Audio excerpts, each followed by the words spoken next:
بھائی نے بڑا اہم سوال کیا ہے کہ قبرستان میں میت کی تدفین کے بعد جو لوگ فاتحہ پڑھتے ہیں اس میں ہاتھ اٹھا کر دعا کرنا کیسا ہے؟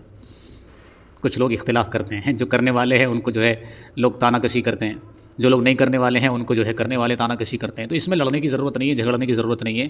جو لوگ نہیں کر رہے ہیں وہ بھی صحیح ہیں، جو لوگ کر رہے ہیں وہ بھی صحیح ہیں۔ بس اس میں یہ ہے کہ اپنا قبلہ ہمیں درست کرنا چاہیے، یعنی صحیح طریقہ ہمیں معلوم ہونا چاہیے۔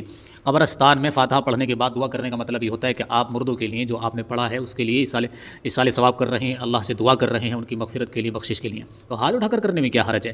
لیکن یہ ہے کہ جو اس طرح کے مزار ہوتے ہیں، قبریں ہوتی ہیں جہاں پر لوگ آتے جاتے ہیں ان کی زیارت کے لیے، یا کوئی اللہ والے بزرگ ہیں، معروف شخصیت ہے، تو وہاں ان چیزوں کا خیال ہمیں رکھنا چاہیے اس حوالے سے کہ بعض لوگ یہ سمجھتے ہیں، عوام الناس یہ سمجھ بیٹھتی ہے کہ دیکھ کر کے کہ شاید غالباً یہ جو ہے صاحب مزار سے دعا کر رہے ہیں، تو وہ لوگ دیکھا دیکھی کرنا شروع کر دیتے ہیں۔ تو اس لیے وہاں پر ان چیزوں کا ہمیں تھوڑا خیال رکھنا چاہیے کہ اپنے رخ کو آپ تبدیل کر لیں۔ لیکن عام قبرستانوں میں، عام قبروں پر کھڑے ہو کر کے وہاں پر چونکہ یہ مفاسد نہیں پیدا ہو سکتے، تو وہاں دعا کرنے میں کوئی حرج نہیں ہے۔ جو لوگ اچھا ایسے ہی کھڑے کھڑے بغیر ہاتھ اٹھائے دعا کر لیتے ہیں ان کے لیے بھی کوئی مسئلہ نہیں ہے، وہ بھی دعا کر سکتے ہیں اللہ سے اور فاتحہ پڑھ سکتے ہیں۔ تو دونوں طرح صحیح ہے، آپ جو ہے دونوں میں سے جو آپ کو بہتر لگے وہ طریقہ آپ اختیار کر سکتے ہیں، اس میں جھگڑنے کی ضرورت نہیں ہے۔